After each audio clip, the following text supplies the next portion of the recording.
All right, are we recording? I see the numbers going up, so it's time to start the show.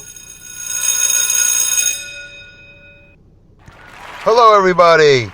Welcome to Dumbing It Down with Dave, the fastest podcast on earth. Yes, wow, the fastest podcast on earth, hosted by yours truly, Dave Canyon, your one and only solo host for this and every podcast. Excellent. Have a seat. Everybody calm down. Welcome to the Dumbcast, everybody. Hello, Dum-Dums.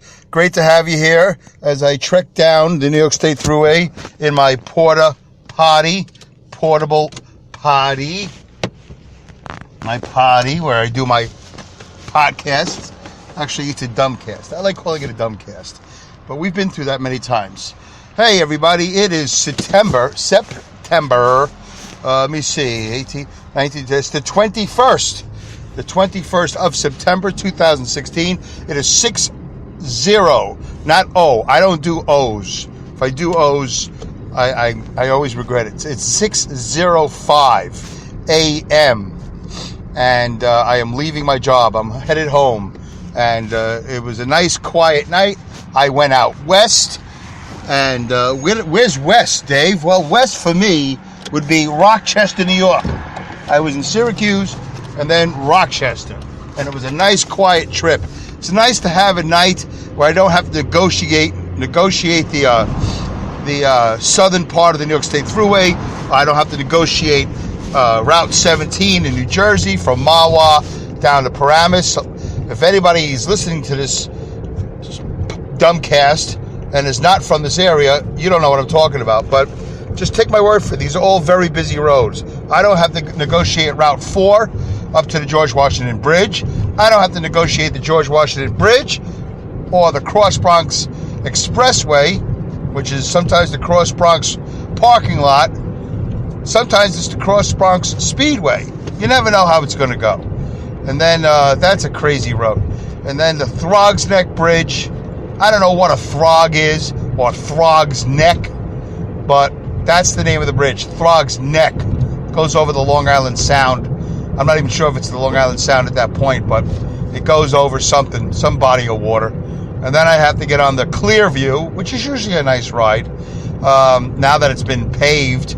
A lot of the roads I travel on have been paved, which is fantastic, because otherwise I'm getting jostled around. Now, and I'll get back to this. And then last but not least, the Long Island Dragway. Insane road. Insane. If you are the weak of heart, faint of heart, whatever they call it, if you're not a good driver, do not go on the Long Island Dragway. If you do go on the Long Island Dragway, please stay in the right lane. Stay in the right lane. Don't hover in the middle, you morons. I'm not even going to call you dum-dums. You're a moron if you're one of those people that just hovers in the middle lane with no purpose, no sense of purpose, no sense of direction, nothing. You just sit there and you clog everything up. Everybody has to go around you on the left or the right. Horrible. Don't do that. Bad driver. Always go to the right. Keep right unless you're going to pass on the left. Then always move back to the right. That's right. Always move back to the right. Anyway, yeah, a lot of the roads I travel have been paved. A couple years ago, everything was horrible. New York City, New Jersey, upstate New York, everything was horrible. It was, I don't know how I made it this far. I don't know how a lot of guys made it this far. With, we have bad backs and we have all other ailments and problems because of these horrible roads. I've heard Mr. Trump refer to it during his campaign as third world roads. And yes, some of them are horrible. A lot of it's been paved. Would I say 50%? I don't know what the number is. I know a lot has been paved, and you can tell. I mean, of course you can tell. But I could tell how much easier my night goes when I get to drive on roads that have been paved. It's just a different experience. It's a just totally different experience when you're gliding down the road as opposed to being jostled. Now, when I say jostled, hear me out. It's not like bump, a bump, a bump. Like sometimes you'll go down a highway and it'll have this rhythm, like like that, or bump, bump, bump, bump, bump, bump. Whatever the rhythm is, because of the way the pattern of the road, the way it's been laid down. I'm not talking about that. I'm talking about absolute third world jostling. There was a movie years ago made by William Friedkin. I think it was William Friedkin. I'm almost positive. He's one of my favorite directors. William Friedkin. And the movie was called Sorcerer with Roy Scheider from Jaws. And in this movie, these guys have to drive these trucks filled with this explosive chemical. They have to drive these trucks from one location to another for whatever reason. I forget the whole story of the movie. But you see these guys getting jostled around. Now, the roads that I'm on, as bad as that, well, somewhere in the middle. And when that seatbelt, Brian, I hate seatbelts now. I know you're not supposed to say things like that, but I do. I say things like that. That's what makes Dumbing It Down with Dave so outrageous. What a crazy show. What I do, the things I say. I hate seatbelts. I hate them because I sit in these vehicles and I get jostled around, and you would think I would take comfort in the seatbelt keeping me safe and holding me up against the chair. But I don't. It hurts me, and it chokes me, and it rubs against my neck. The edge of the seatbelt rubs against my neck, and there's no adjustments. I know you're thinking, why don't you just make an adjustment? There's no adjustments. Whatever adjustments there are, it's not enough. The only adjustment that I can do to make my seatbelt not bother me is to not wear it. And I shouldn't have to. It shouldn't be a law. I disagree with the law. I disagree with the seatbelt law. I think you should be responsible and accountable for your actions. And if you so choose to wear a seatbelt, God bless you. If you don't, well, God bless you too. If you get into an accident and you become a projectile, and you fly through the front windshield, that's on you. Yeah, you can go hit somebody else and damage them or kill them or whatever. I understand that. But if you drive safely, if everybody drove safely, then you wouldn't need seatbelts. Or you wouldn't need a law. Dumb law invading my privacy in my vehicle. I know I'm on their roads. I'm on government roads. Well, whatever. And I've never liked the law ever since I was a kid. I never understood how you could tell me what to do in my car. I mean, really, if you want to talk about safety, let's just talk about getting rid of everything that's a distraction. Every radio, every cigarette lighter, everything that's colorful in the car, or these crazy cockpit dashboards that we got going on, and that stupid reverse TV, that camera. Ay, ay, ay. You can't back up a car? You need a camera? What a stupid moron you are. Yeah, I said it. Oh, I just lost a listener? Well, I don't care. I didn't have a listener. Backup camera. Ridiculous. How big is your car that you can't see the back of the car? How big is it? What do you got, like 5 Lincolns? What do you got? I drive doubles. I drive tractor trailers down the road. Yeah, I'm a professional, but that's not, I back up at the docks. And wherever I'm backing up, there usually isn't a person.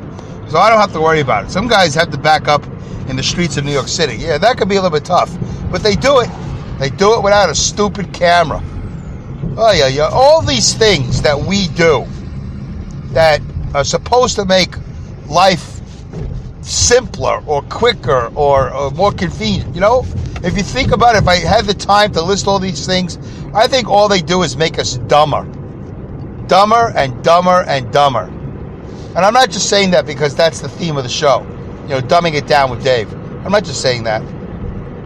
Think about all these things that we do. And then we don't know how to take care of ourselves. Because we're just getting dumber and dumber. We're just getting further and further from day one of this planet, where humans were involved in self-preservation. You had to hunt. You had to make things. You had to be resourceful. Forget about hunting. You had to be resourceful. You had to learn how to plant corn, whatever. You had to learn how to do all these things to stay alive. And now we have to do less and less. Less and less we have to do every day, every year. There's less we have to do to stay alive. There's less thinking we have to do into the things we do. Laundry. You got these machines, they're high tech. No thought. Microwave, no thought. Toaster oven, a little bit of thought, but not too much. These high tech cars, televisions. It's cell phones. It's a lot of high tech taking away your thought process, your memory, because everything's stored.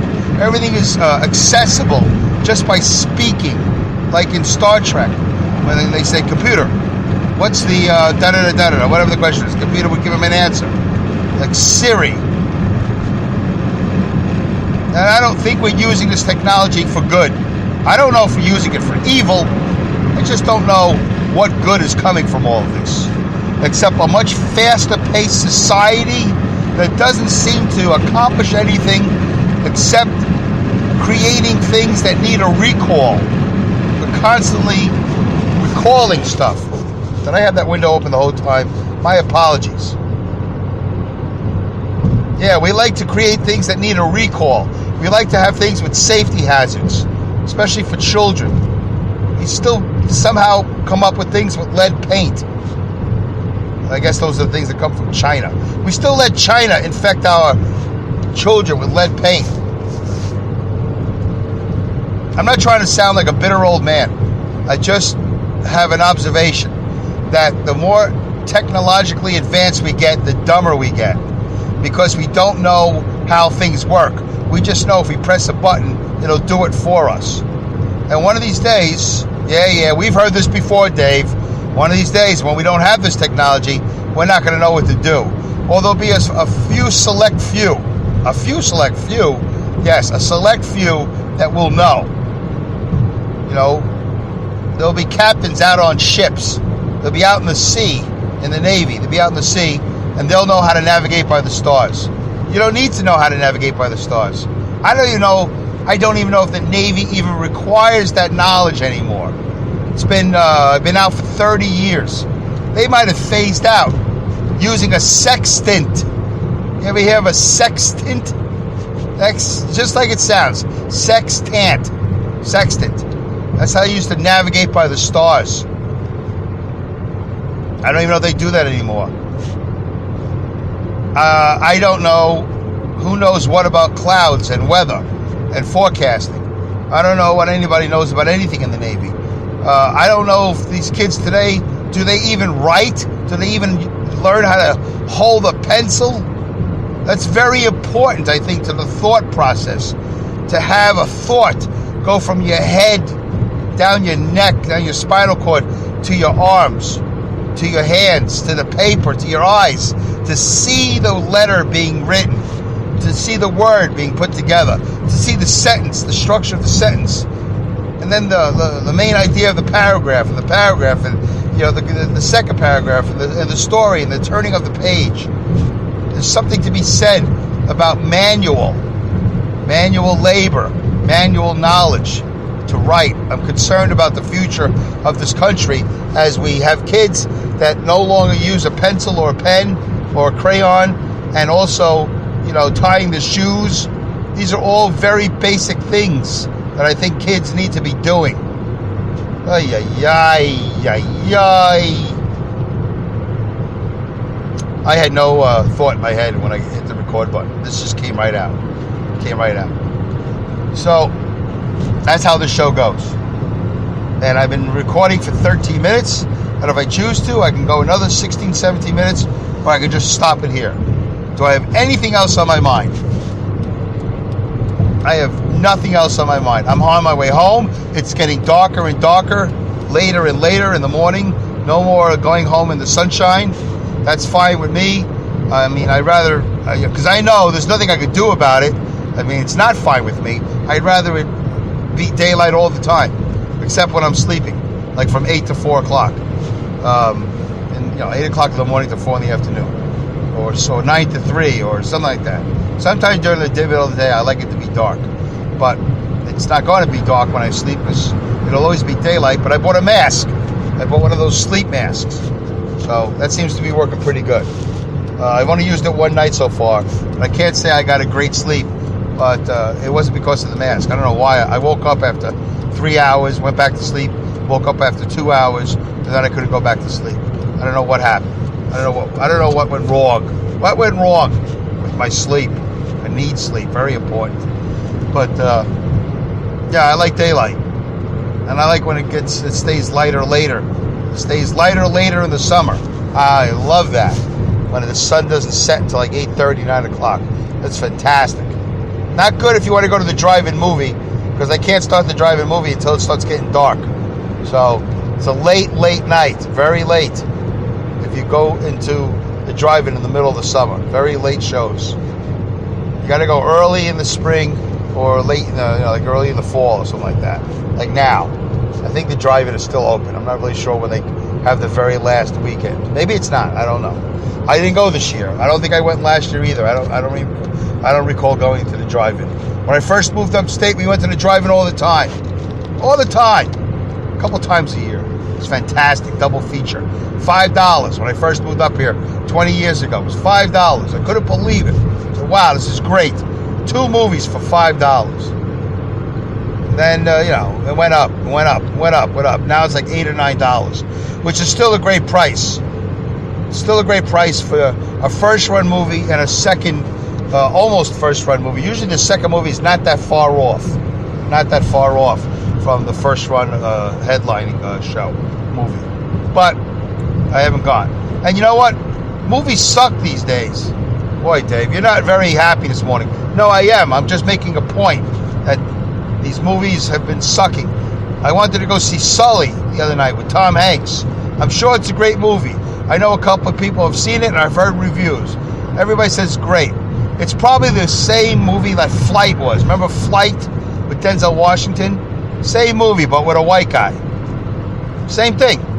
Guy does something heroic, and then people want to put him in jail or whatever. They want to crucify him for making a dangerous maneuver.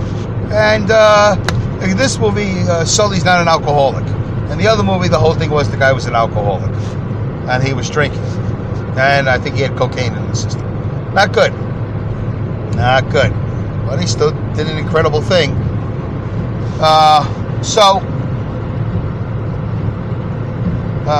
We didn't go. My wife and I, we didn't go see Sully. We were tired and we didn't go. $5 on Mondays to see one movie. But it's in a theater. And you see it with a crowd and it's kind of fun.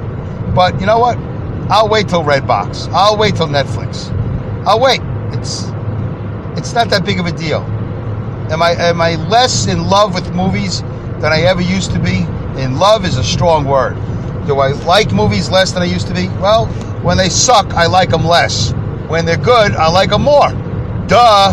Duh. You like them more when they're good? Yes. Not as much when they suck? No. I don't. I'd rather watch TV. And even then, I don't want to do that. I just saw a new show. What was it? With Kevin James. Remember him from King of Queens? There's that TV show called Kevin Can Wait. You know, like Heaven Can Wait. But in Heaven Can Wait, it was all about dying too soon. It was all about whoever was in charge of you dying killed you too soon. And they had to put, what was his name? I can't remember his name, but they had to put Warren Beatty in another body. And he wanted to play football. But this is called Kevin Can Wait. But nobody's dying. All he did was retire. And supposedly he was a cop. So, and Mike and Molly, the guy was a cop. He was an overweight cop. I am assuming Kevin James was somewhat of an overweight cop. Which makes you think, geez, don't these police forces have some sort of criteria for physical fitness? If you're a cop, shouldn't you be quick and agile and strong? Shouldn't you not be overweight, battling, high blood pressure and obesity? I don't know why you would let a cop get like this. Shouldn't those cops be behind a desk or handling traffic? They shouldn't be in a cop car, should they? I don't know.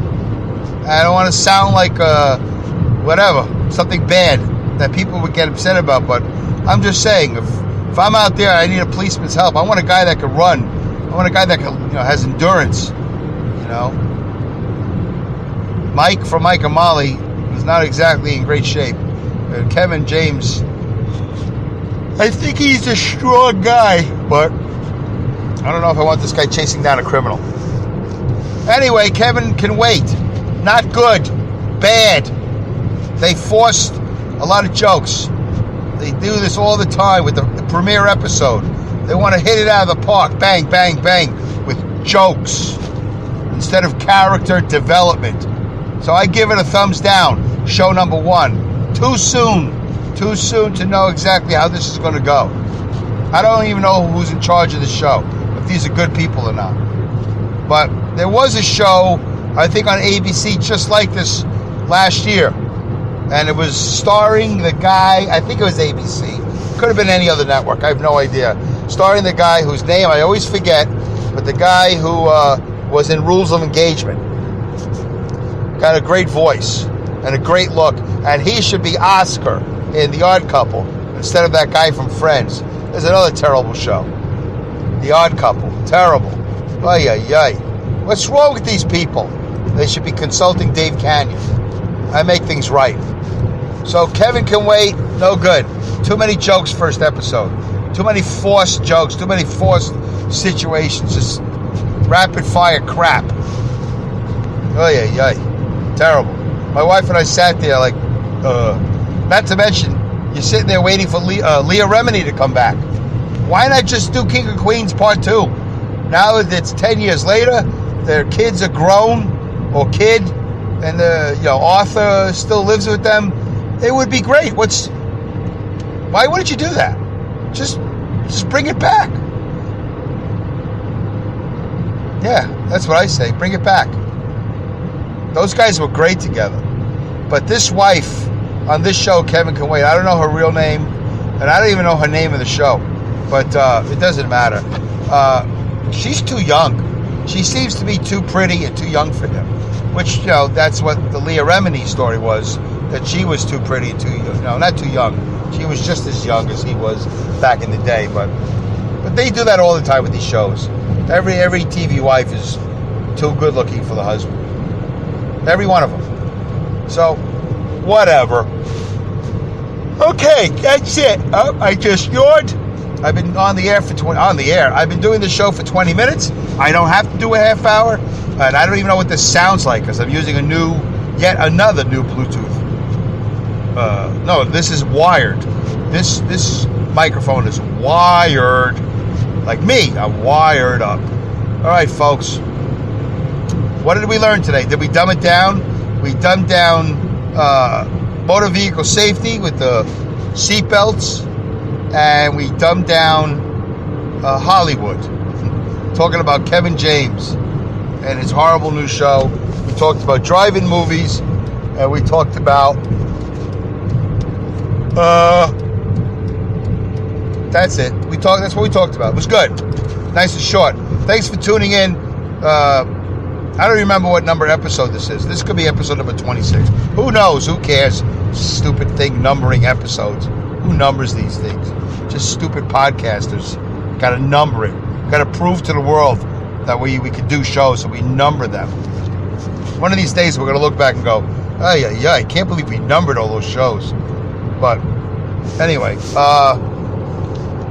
so thank you for tuning in. Let's see if I can get this right. Good day, good night, goodbye, good luck, good riddance, Godspeed, and great skills. Take care, everybody. And now, a cheap effect. There we go. I was supposed to have already hit that before. Thank you. Thank you very much. We'll see you next episode. Bye. Oh, wait a minute. Oh, almost forgot. Comedy Pipe. You got to watch and listen to Comedy Pipe. It takes place on the internet. Yes, Wednesdays at 8 o'clock in New York. Wherever you are in the world, If it's Wednesday and it's 8 o'clock in New York State, it's time for Pipe Dream. Pipe Dream is the name of the show that occurs on the Comedy Pipe Network. Comedy Pipe is a network. It's a website, but it's a network.